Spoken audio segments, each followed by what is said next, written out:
How to save file on Canva mobile apps. Well, you will have to open the Canva mobile app on your device. So simply you have to log in with your account from here.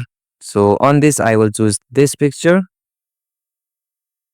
Alright, so this is the design or picture whom I want to export it to my gallery. So to download this design on different kind of file tab, you have to click on this export option just at the top right corner of the screen. So simply tap on it, and simply from here you'll have to click on this download option. Okay, so from here you can choose the file type, like it can be JPG, PNG, PDF, PDF print, SBD or MP4 video.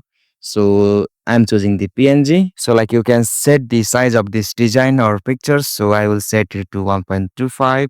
So after you done the settings from here, you'll have to click on this download option. Okay, so it's preparing the design. Alright, so as you can see, I have successfully saved this design to my gallery. So likewise, you can also save the designs or files on Canva mobile app to your gallery. So hope this video was helpful to you. And please don't forget to subscribe our YouTube channel for more short tutorial like this. Thank you for watching this video. Have a nice day.